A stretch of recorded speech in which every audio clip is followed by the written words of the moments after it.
Good afternoon. On behalf of CETA Europa, I'd like to welcome you all to our webinar. Today, we are happy to present one of CETA's most distinguished members, Geert Hofstede. He is sometimes called the godfather of cross-cultural research. He was born in the Netherlands in 1928, went to school during World War II, studied engineering, and worked in a variety of jobs from worker to manager of a textile plant. Continuing his studies part-time, he completed a doctorate in social psychology and became the first manager of personnel research of IBM Europe. Switching to academia, he used his international experiences to publish in 1980 his path-breaking book, Culture's Consequences.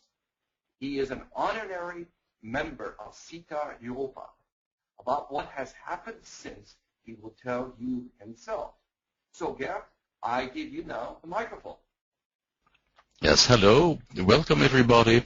So we have a new book, and we have a webinar which is coordinated from Vienna, and therefore I've chosen a picture from the Kunsthistorisches Museum in Vienna to introduce a subject.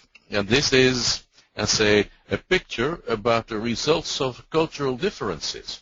Actually, it's a painting by my compatriot Peter Bruegel of the Tower of Babel. And you can say that this was a very early example of the horrible results of cultural differences. But cultural differences, of course, depend also on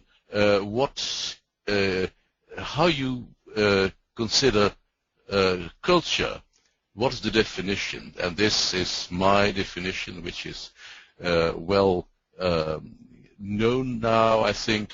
Sorry, I have to go back. It is something collective. It is not something individual. It is programming of the mind, which is a metaphor for what happens in our minds. And it is that what we don't have all in common. Some have it, others don't have it.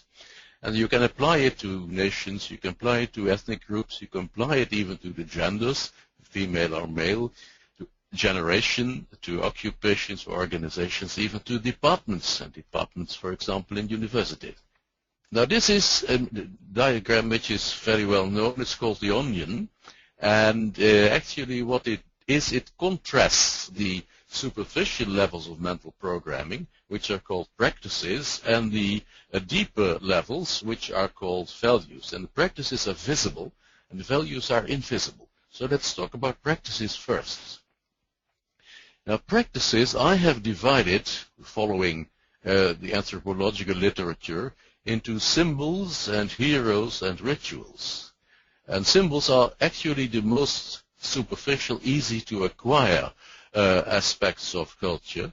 But symbols also include language. And now people will say language is very profound and language is not superficial at all. But of course we can all learn words in other languages. We do so regularly. And so from a cultural point of view, you can acquire language without acquiring the corresponding culture. Heroes are persons, and they may be real persons or imaginary persons or legendary persons, and they represent the essence, I would say, of a culture. It's not always easy for an outsider to understand the heroes of another culture. And rituals are things we do for, not for technical reasons, but for social reasons, like shaking hands, for example. One of my favorite examples of rituals is what you do when you pick up the telephone. What you do to pick up the telephone, say in the United States, is you say hello. But what you do in Germany is that you say your name. And what you say in Britain, you usually say your number. So all these things may lead to misunderstandings in international telephone calls. Values are the core of the mental programming. It's the invisible part, and it is mostly unconscious. Actually, what I say is values are not in our heads, they're in our guts. They're feelings, and they always have a plus and a minus side. Is the evil or good? It's dangerous or safe. It's irrational or rational. That's an interesting one because as a social psychologist, I have worked in the Department of Economics at university, and my friends economists tended to deal with rational choice models. And then came this psychologist telling them, yes, but what is rational is a matter of values, because one culture's rationality is not necessarily another culture's rationality, as we will all notice in international dealings. Why are the values unconscious? Well, it is because of the kind of animals we are. Like some animals, we are born incompletely programmed. Other animals are born completely programmed. They can immediately function. We cannot. To some extent, you can say we are like kangaroos. The baby kangaroo has to spend the time in the pouch of the mother. We have to spend time in a social pouch, and the social pouch is about the first 10 years of our lives.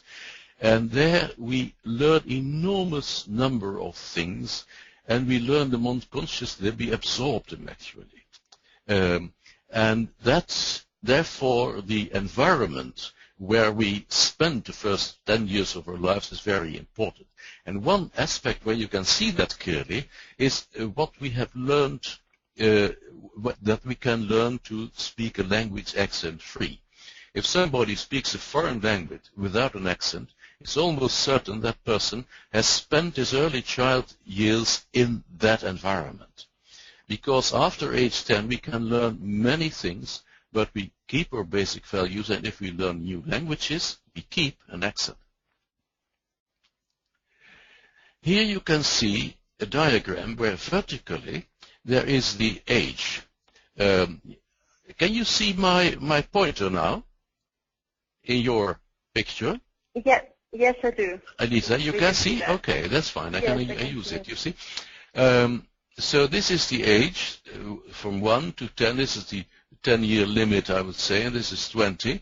And when we are born, of course, we are born as girls or as boys, and we are born in general with a certain nationality. And those are the things we acquire very early, and they're mainly in the level of values.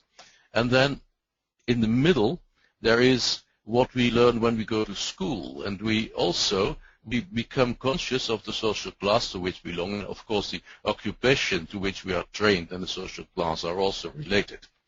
But our organization culture, business cultures, we only learn them when we start working. That is usually past age 20, and they are mainly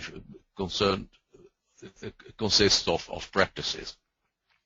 So actually the unconscious part is mostly in gender and national cultures, and the conscious part, practices, is in business and organization cultures.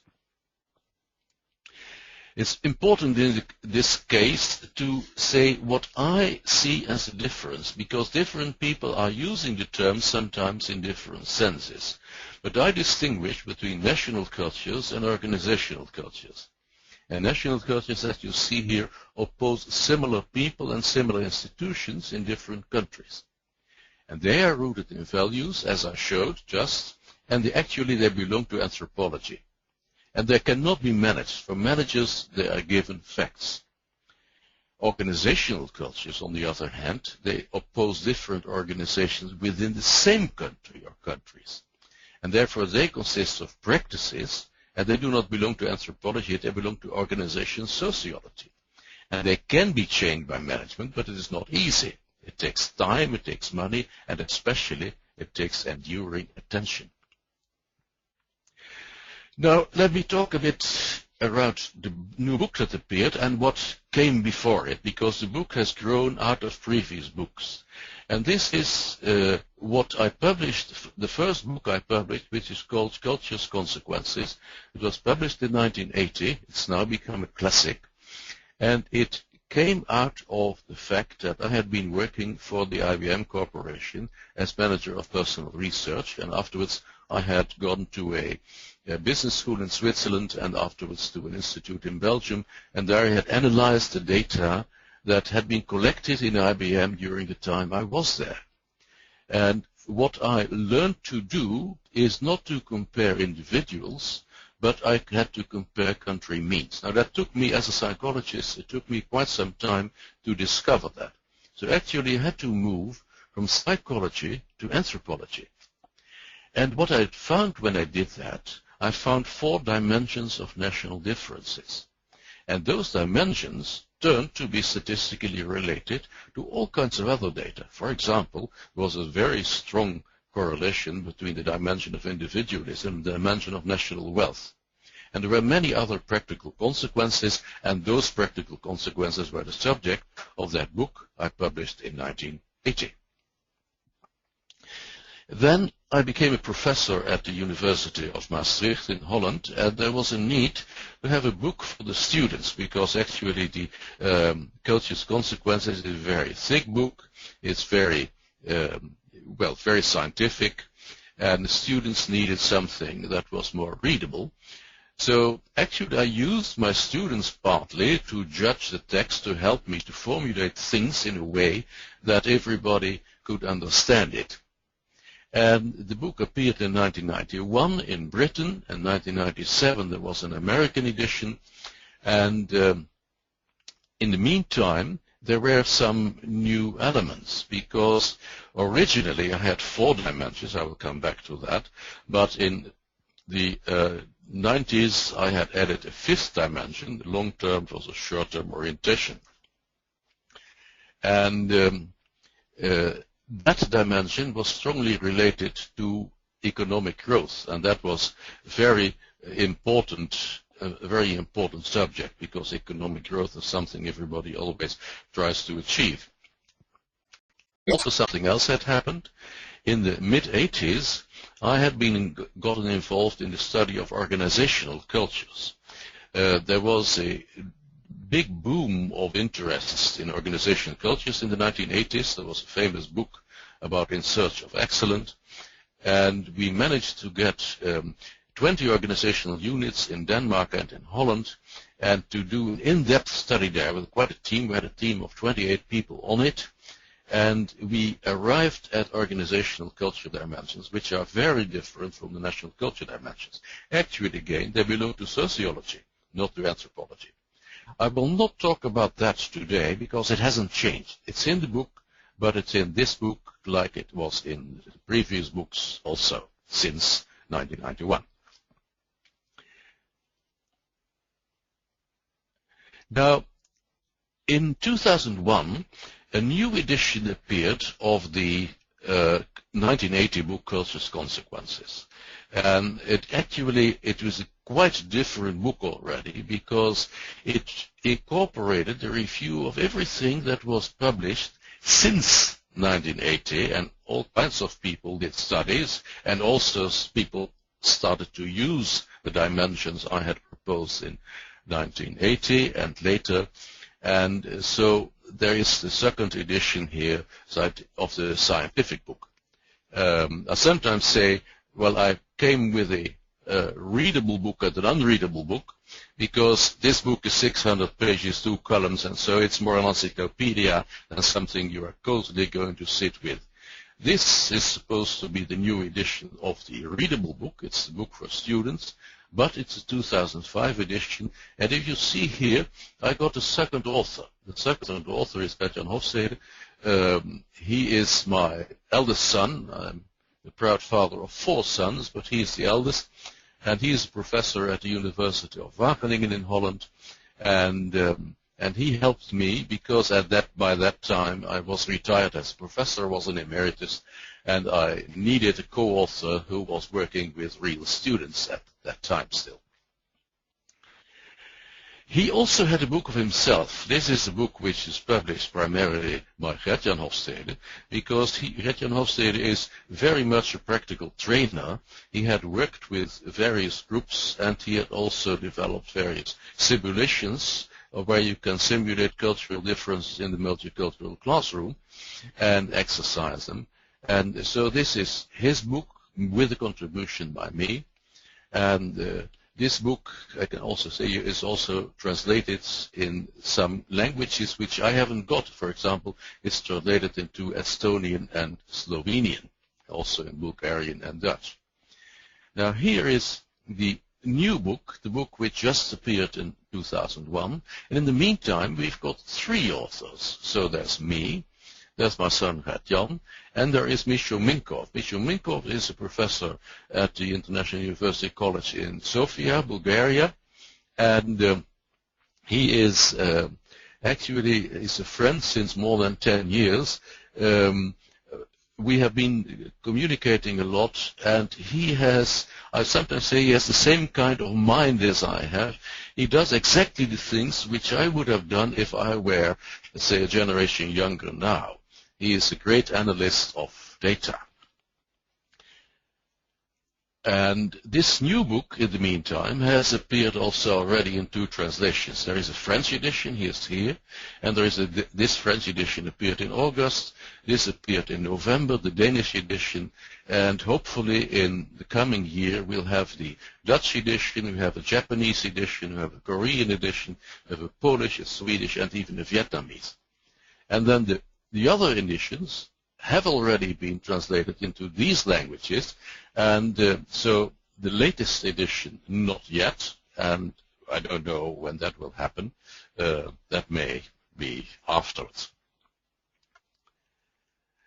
What is new in the 3rd edition? Because that's what I'm going to tell you about today. Well, new is, first of all, the new application since 2005. There have been various studies that used the other data since 2005.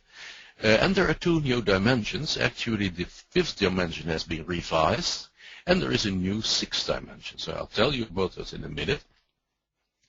We have a part on business goals, which was also in the previous book, but it's elaborated.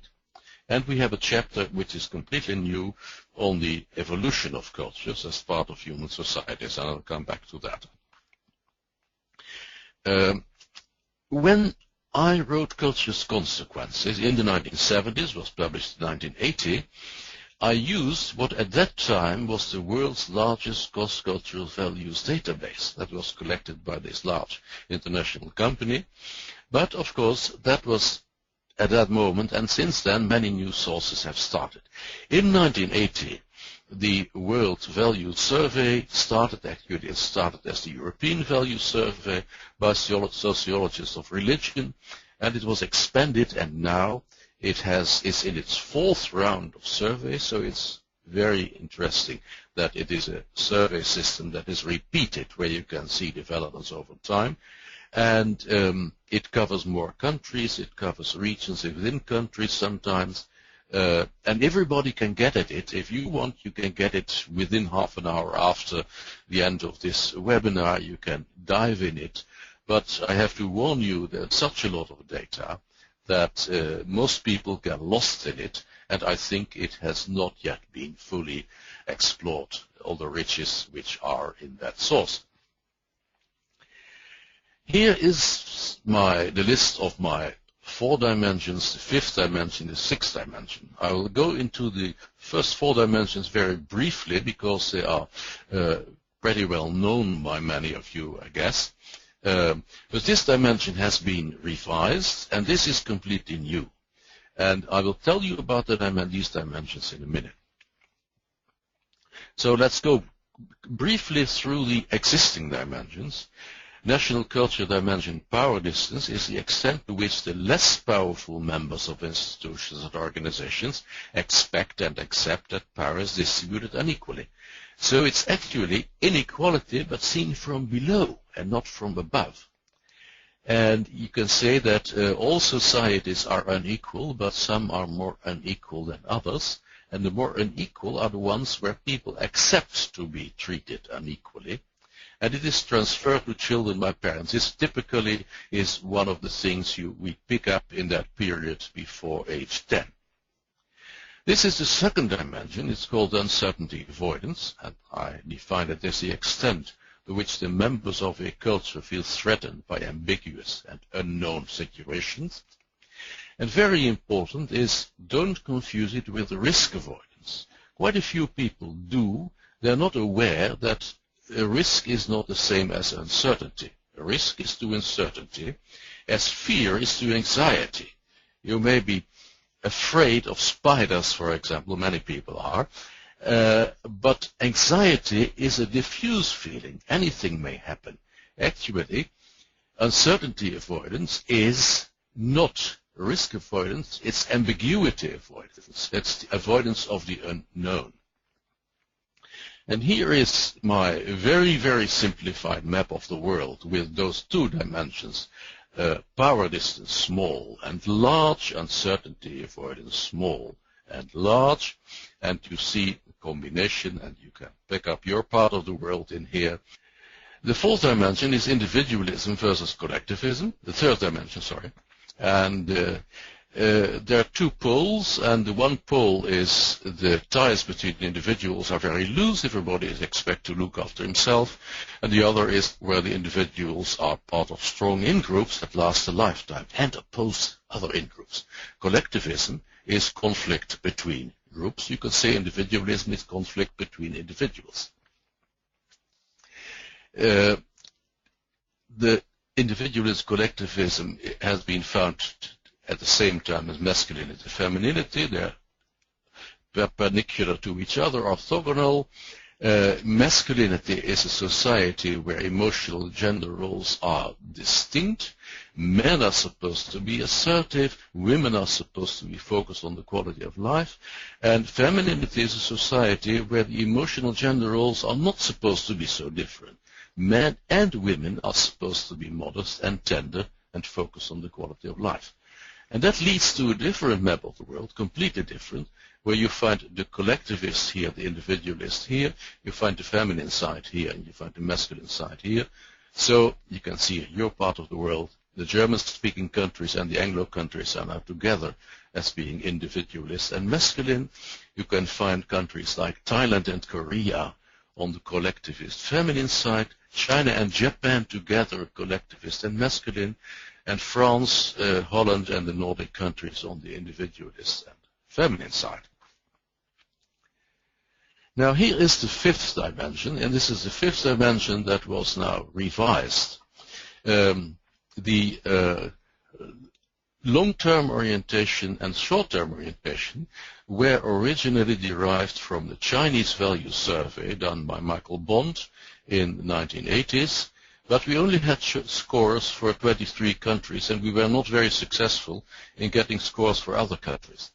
Now, my friend Minkov has discovered that from the World Value Survey, he could get a very, very related dimension that was very strongly correlated with the old long-term or short-term orientation for 93 countries. So we now have a much bigger list of countries involved. We have some shifts. You can never get exactly the same ranking of countries. But let me tell you what long-term orientation are about. This is opposing the long-term societies to the short-term societies. The basic beliefs and values and norms that go with it. Long-term societies believe that good and evil depend on the situation. Short-term societies that good and evil are absolute and eternal.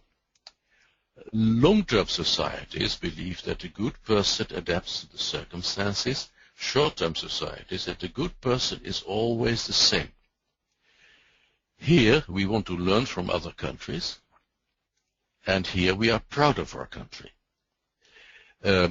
Here traditions can be changed, and here traditions are sacrosanct. One of my favorite examples is China, which is on this side, versus the United States, which is on this side.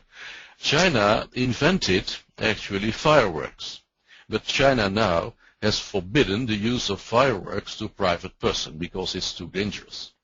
United States are not able to forbid the use of firearms, although they have the largest number of firearm accidents in the world, but firearms belong to the American tradition and they are sacrosanct, they're holy cows. Now, in the long-term side, truth that is opposite can be integrated, And on a short-term society, we find there are various kinds of religious and political fundamentalisms, where actually the opposites are very strongly marked. Economic growth is more stronger on this side and is slower on this side, but what we found in the meantime, this only applies to poor countries. Once a country has become rich, then the dimension does not affect its economic growth anymore. And what is also very interesting, we have the studies of UNESCO about the mathematics and science performance of at school children, and it turns out that there is a strong correlation between this dimension and the results of school children at mathematics and science, and especially at mathematics. These dimensions know very well that 1 + 1 makes 2. Now on this dimension, some people believe that if you pray hard enough, 1 + 1 will make 3. And here's a list of countries. I cannot get 93 countries on one sheet, so I have now taken a collection, and like the previous one, you see the East Asian countries are very much on the long-term side, and you see on the short-term side there is the United States, there is Australia, there are Latin American countries here, and there are also Islamic and African countries here. In the meantime, there's a large group. You find that Eastern European countries, especially of the former Russian, of Soviet Empire, tend to be on the higher sides. Britain, which it has moved up a bit, it's in the middle, together with India and Pakistan, which was also lower, and Bangladesh, that whole group has now come together. So there is a certain shift, but basically it's still the same dimension. So this is what changed on the dimension of long-term versus short-term orientation. Now let's look at this new dimension, indulgence versus restraint. This is a dimension which was discovered also by Michio Minkov. We had noticed that there is a big literature on happiness. There's happiness research, and that although we find some relationship between happiness, especially unhappiness, for example, and uncertainty avoidance, we couldn't cover exactly that. Now, in the meantime, we found a dimension which is more closely related to this happiness-unhappiness research, but Minkov called it indulgence versus restraint. Indulgence means that you have a society where actually is a relatively free gratification. The idea is that everybody should try to enjoy life as much as possible, and the restrained societies are societies where the feeling is that, well, there's something wrong with enjoying life too much, and you should be strict on those things, and you should be very careful about it.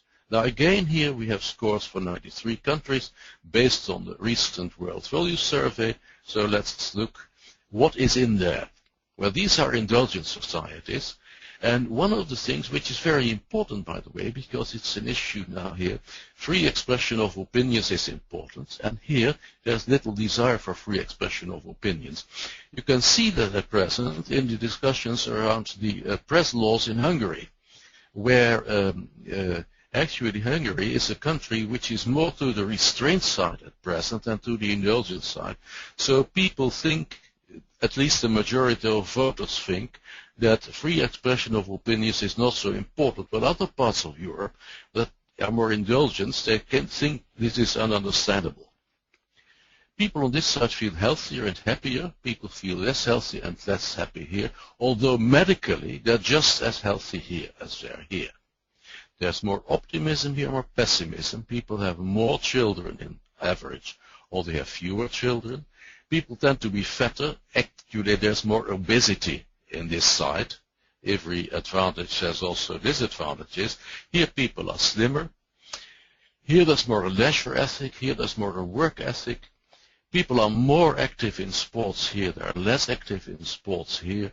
There are looser sexual morals, so what is permitted and what is not permitted on this side and on this side. But there are higher crime rates here. I'm sorry, I have to go back.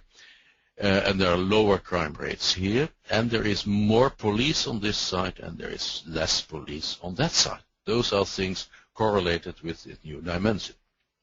And here you see a selection of those 93 countries, and what you see basically on the indulgence side now, you find Latin American countries. Most of Latin America is indulgent, and quite a few African countries are quite indulgent. Actually, if you look at the happiness research came with the surprising finding that the happiest people in the world, according to their own answers, are the Nigerians. And other people would say, well, they seem to have a lot of poverty there and a lot of strife there, and how can they be happy? But this is the way they feel. It's a very indulgent society. Also, Nordic European countries, also the United States are on the indulgent side. And on the restraint side, we find China and India and Russia, and we find the Baltic states, and we find also Islamic states like Portugal, and like Pakistan, sorry. And then in the middle, you find a group, not all Islamic countries. Turkey is more on the middle group. France, Japan, Germany, Indonesia, they are in between indulgence and restraint. Well, this was about the 6 dimensions. Now let's go to the other sides. We have an interesting part in the new book about business goals.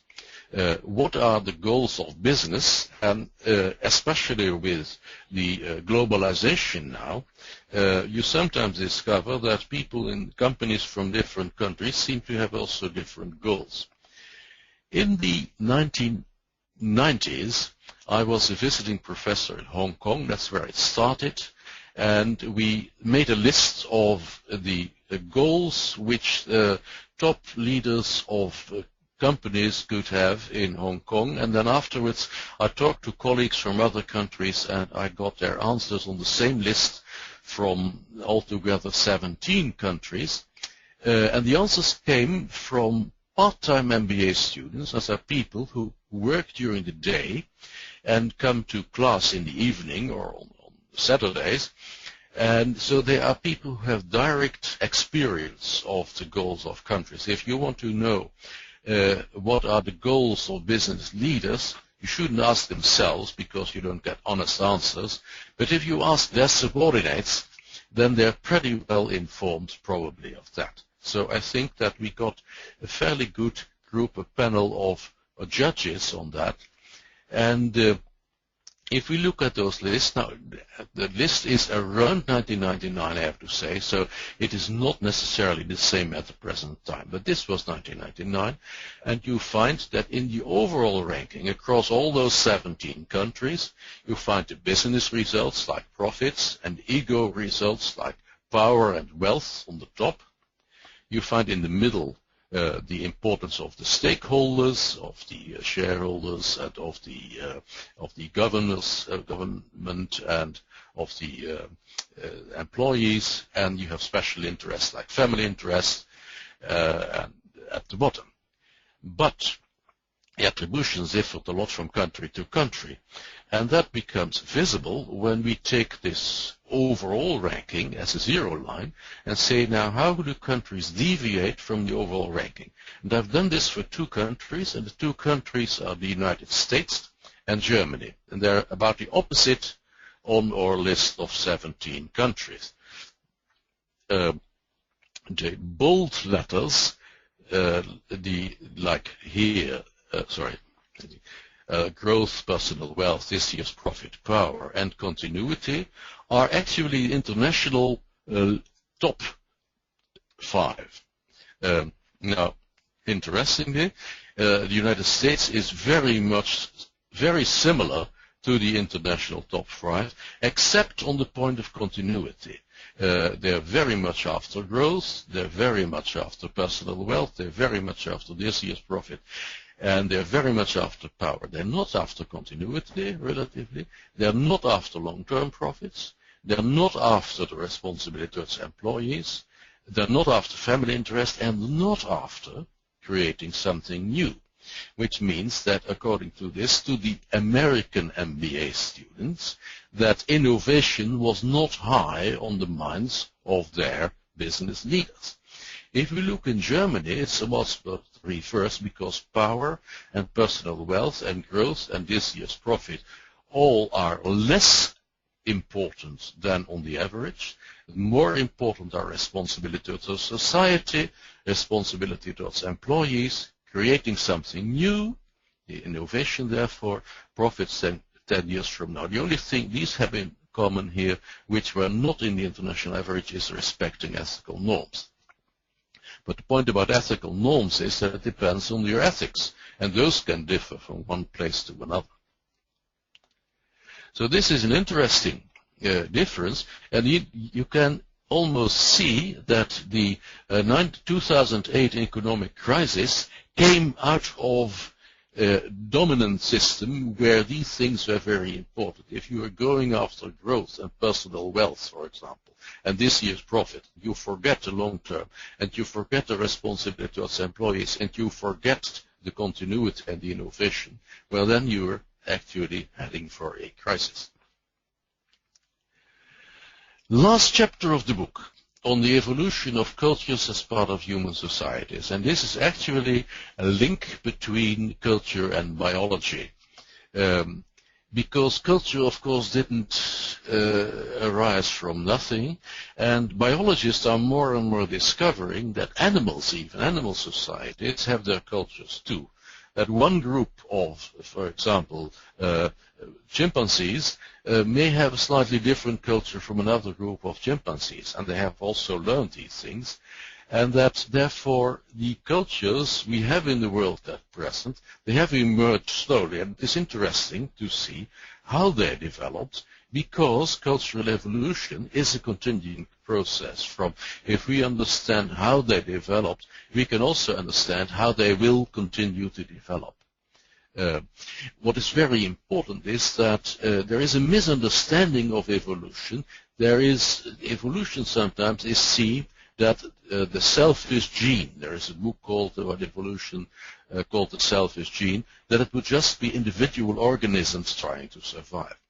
Well, what is decisive in the evolution of mankind is not the evolution of individuals, it's the evolution of societies, and that is also true at the level of biotopes and animal societies. So evolution is actually a cultural process, and it is a continuing process. This is as far as I will go here. It's a new domain, and I think it will gain in importance in the coming years. Now, just to show you something which comes from the Web of Science now, that the interest in this type of the dimensions has been increasing very strongly. And I was surprised of this myself. This is the last year, and the data are not yet all in of 2010, and may still go up a bit. These are articles in the scientific press, in peer-reviewed journals that cite in some way one of my publications. And you see that since the book Culture's Consequences of Power in 1980, they have gone up very strongly, and that raises the question, which kind of people use these things? So you can see that from the articles that are cited. And this is a list I made from disciplines, from journals, in which these dimensions are cited. And there is, not surprisingly, as cross-cultural psychology is a big consumer. There are people who study the structure of language, also in psychology, the cognition of intelligence. There is the area, well, here we have CTAR, international management, diversity management, international business, the fields of acquisitions and alliances. A big consumer now of the cross-cultural information is international marketing. There was a time, I think, when marketeers believed that all consumers would become the same in the world, but have discovered this is not true. There may be international markets, but there are not international consumers, so they have their different tastes. But things like packaging also are studied. They're culturally different. Advertising is international different. Then we have international politics, not surprising, international economics, economic growth, economic development.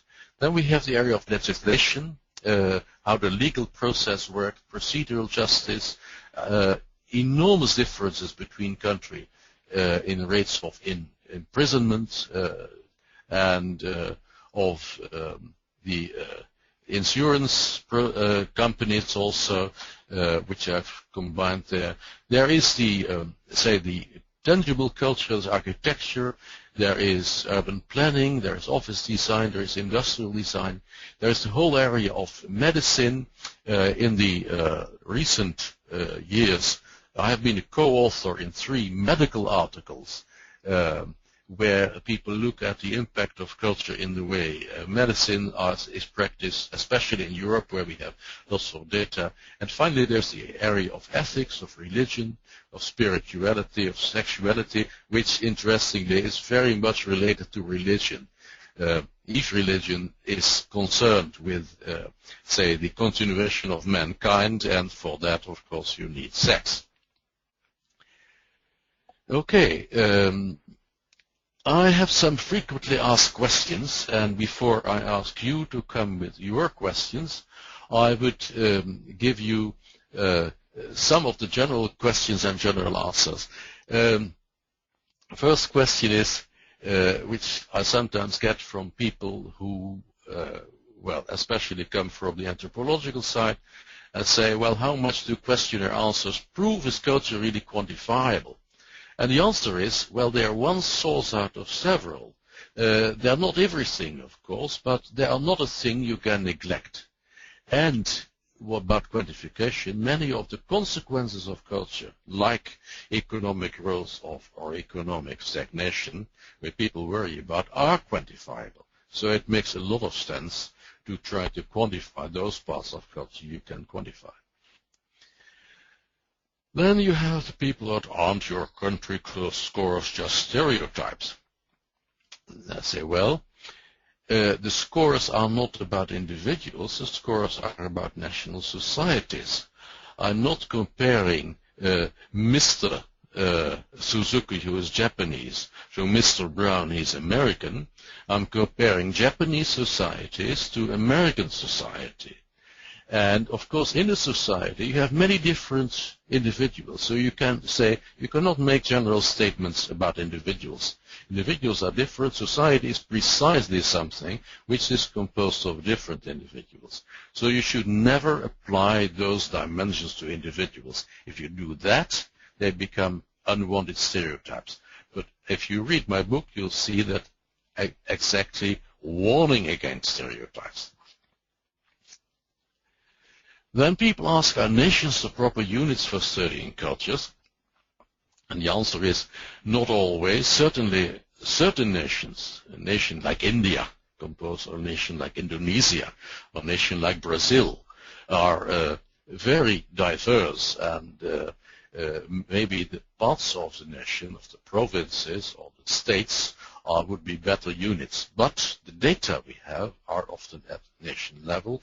And I must say that where we have been able to do the studies at the level of parts of nations, we still find there are quite a number of issues which are more or less the same across all the parts, even of the very heterogeneous nations like Indonesia or like Malaysia or like Brazil.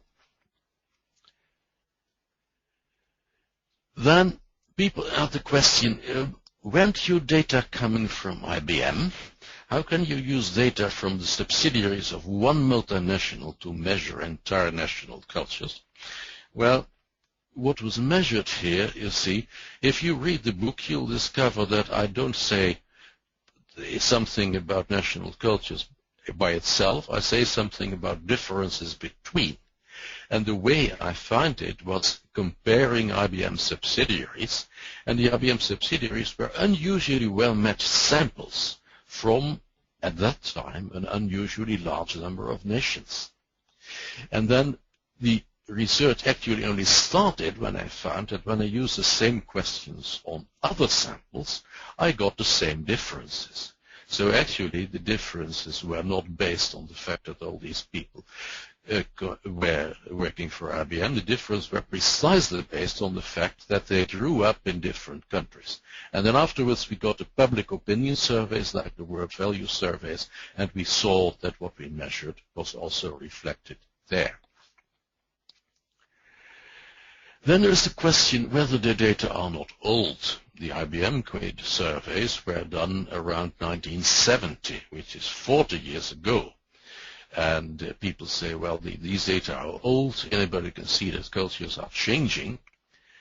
But then you have to remember the onion, which I showed. And the onion has the values and the practices.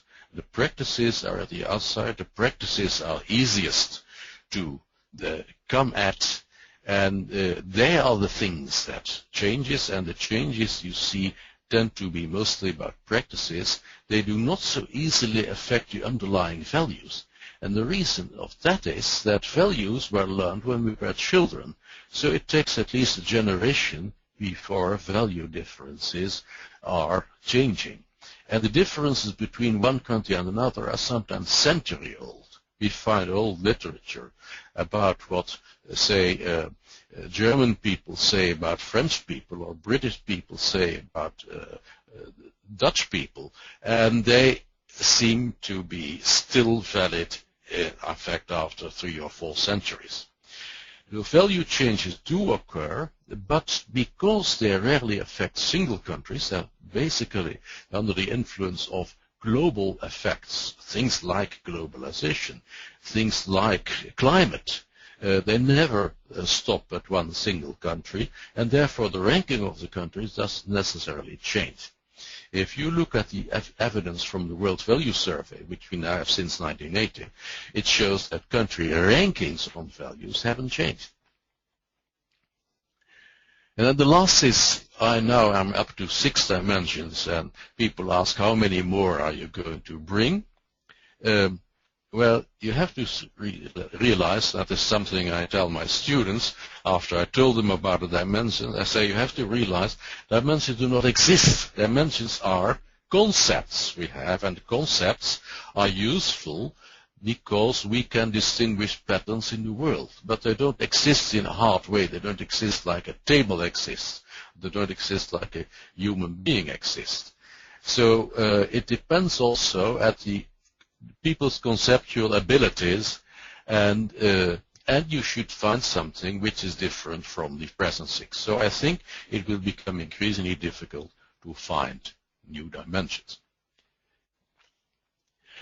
Here's my website. Actually, there's also other websites that use my name, but if you really want my information, this is my website. Well, Elisa, this is how far I came so far. Shall we now have the discussion? Yes, I mean, I've collected already some questions during your presentation. So if it's fine with you, would be happy to sort of just ask the questions, and you can just answer and ensure that they are also answering questions that other people are having. I mean, there was the first one actually is related to the dimensions again, and one question from Alexander was, why did you choose the new dimension indulgence and not any other? Like, why this one particularly? Okay, I will try to go back to. Let me see whether I can do that. To go back to.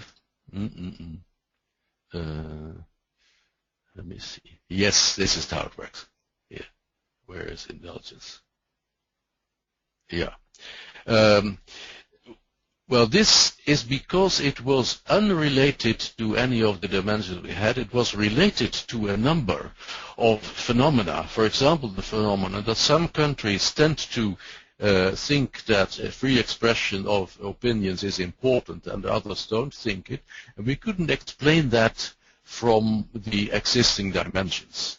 And so there were still open questions which we could not explain, and this is not correlated with any of the dimensions we had, except that there is a certain weak correlation between indulgence and short-term orientation. But yeah, but not very strong. Excellent. Well, there's another comment or question about the indulgence from Lawrence. He asked, like, could you please give some examples of the impact of indulgence restraint dimension on business practices, management, or organizational culture? Can you bring up some examples of what it means in the business practice? Well, in the restrained cultures, you will find more workaholics, I would say. The free time is very important in the indulgent societies.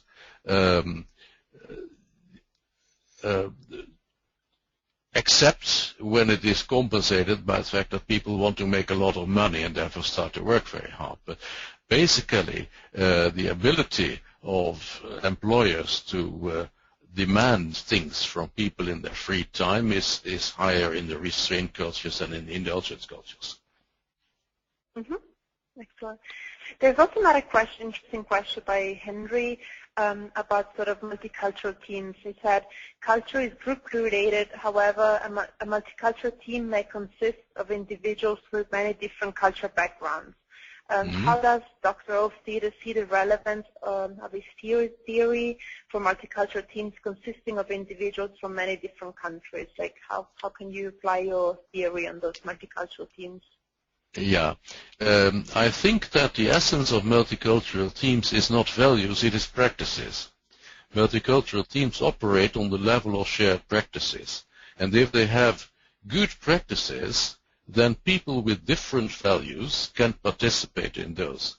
They can learn to have common symbols, they have the common terminology, they have common heroes, and they have common rituals. And that is what builds productive multicultural teams.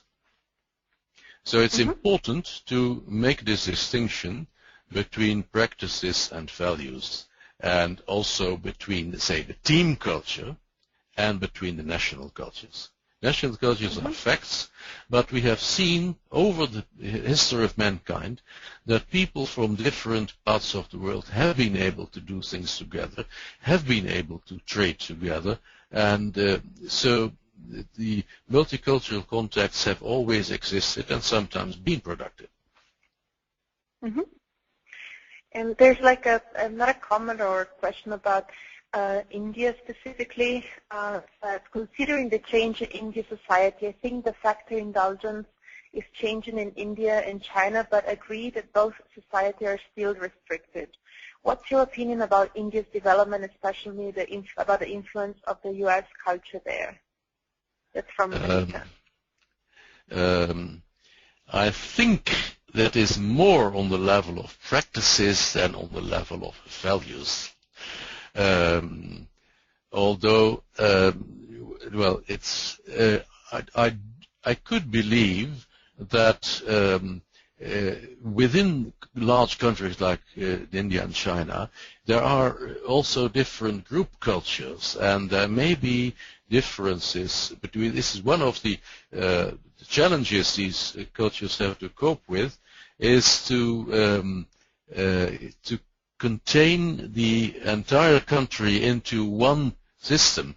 You get a wealthy culture and a poor culture, and if they oppose each other too much, it becomes a threat to the stability of the country.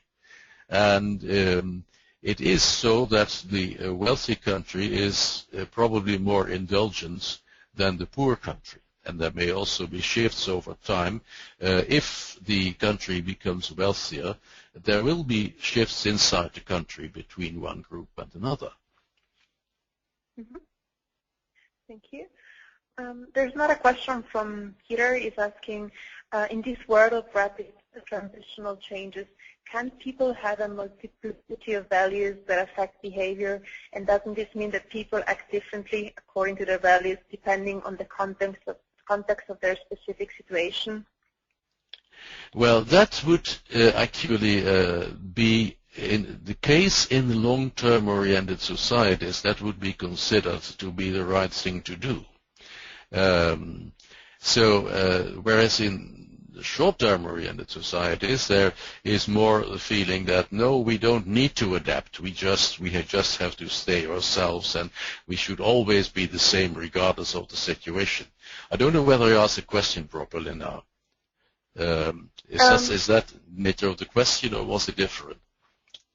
Yeah, it has like exactly to do with this multiplicity of values, this having like being in a world with the changes all the time, and then also people values maybe also are influenced by those changes, and they also change, and we keep switching or going from one value to the other. Yeah, but what I would say is that it's especially the practices that change, and the values are still tied to people who come from a certain background. So the values are still tied to the background we come from, the national background. Mm-hmm. Yeah, and then if Peter wants to still comment on that, he's welcome to do so. I mean, there's a very practical question from Ursula. She's asking whether the data of the fifth and sixth dimensions being added to the earlier findings means that you just added those 2 dimensions, or is the new of the analysis has been done completely also for the other ones? That was no, it has not. It is, no, it is limited to the new dimensions. They are, of course, we have related the new fifth dimension to the old fifth dimension. You will find that in the book, but they are actually uncorrelated with those earlier dimensions. They are so they bring new elements, and they're able to explain new things. The reason that I introduced the fifth dimension is that I found a dimension that is able to explain economic growth of poor countries. Especially it was able to explain the economic miracle of East Asia. And none of the 4 IBM dimensions could do that. So there was an absolute need to introduce another dimension that was able to answer that most important question at the time, say what makes some economies grow and others not. And so that's how it was added. Sorry. Mm-hmm. Yeah, very good. Thank you. And then Sami would like to know if there are any models known that you know about the measurement of culture as an individual variable. Likewise, if you recommend a model to measure diversity on an individual level. Well, you have to be careful not to confuse culture and personality. Individuals have a personality. In that personality, you find certain elements where you are more likely to find things that correspond to the national background. But in any society, you have a great variety of personalities. So the link between culture and the values of the individual are quite limited. There is a correlation, but it is a statistical correlation, and culture is a collective phenomenon. You cannot express a collective phenomenon at the individual level. The way in which you could do it is you can ask people, in what kind of society do you feel most at home? Then you ask for societies, and people give a personal answer, and of course they express something about their personality in that, but then the question is properly asked. But you cannot contribute a culture to an individual. Mm-hmm. Very good point. Cora then is also making an interesting point of question. Again, it's about the indulgent and restraint dimension. She's asking whether they can be directly related to the concept of work to live and live to work. For example, would a restraint-oriented culture be more likely to live to work? And if so, could a culture like the U.S. not fall into both categories with a lack of holidays and work drive, but free expression of opinions, more active in sport, etc.? It's quite an interesting question from Cora.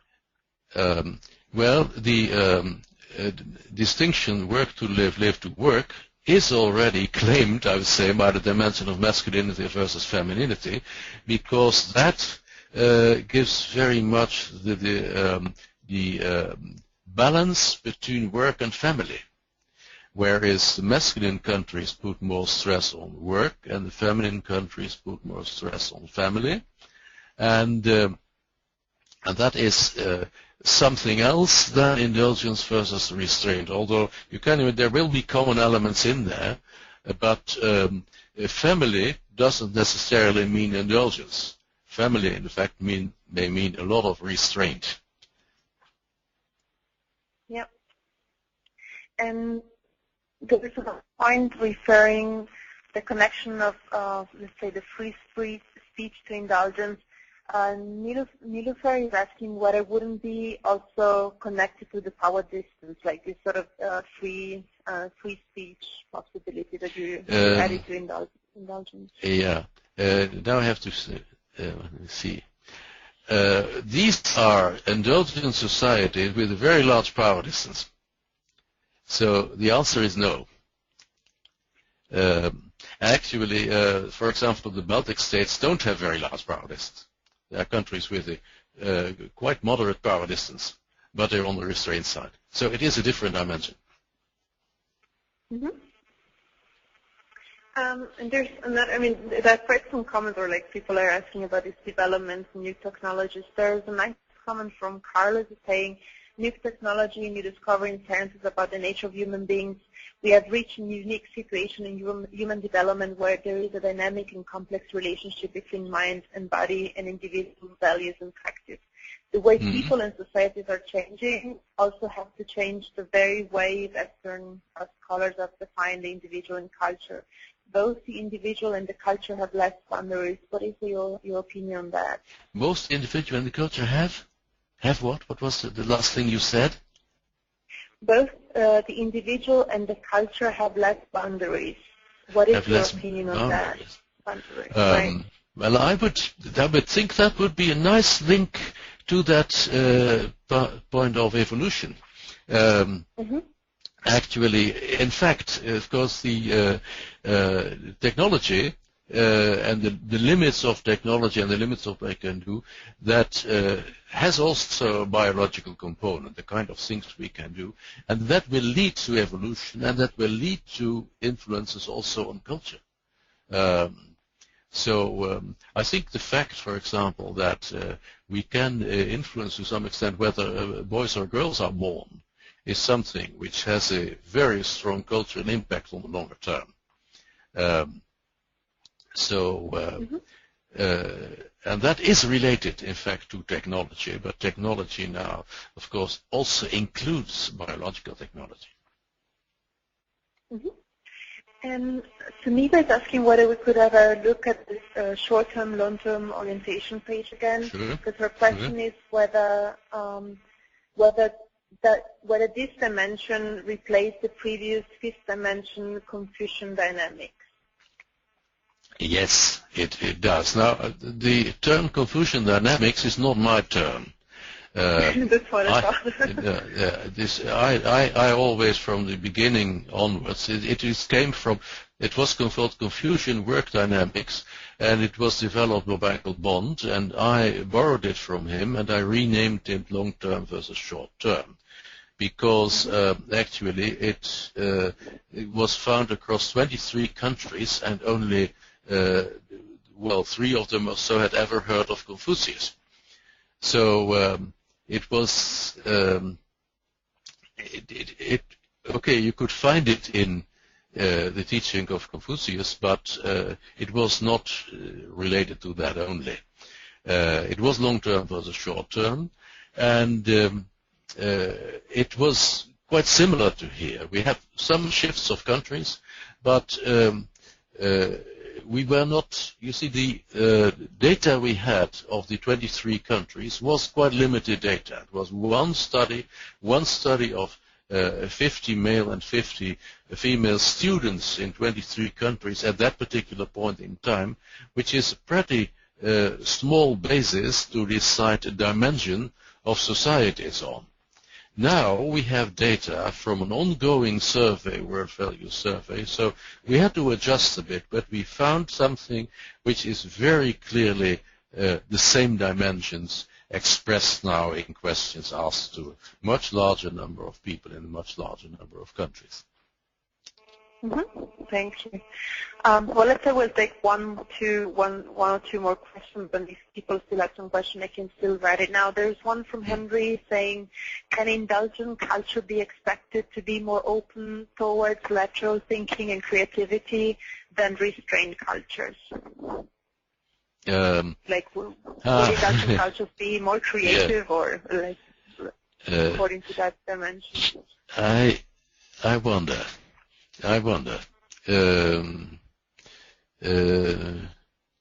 Yeah. You could see here. There are some countries where there's a lot of creativity going on at present. So I wouldn't be too sure. The point also is that those terms that are thinking creativity, they're not completely value-free. We tend to call ourselves more lateral and more creative than others, and sometimes it all depends on the angle from which you look at it. So I wouldn't make that link. Yeah, good point. So I guess if we don't have any more new questions coming in, I guess we can sort of come to an end for this wonderful webinar. So thank you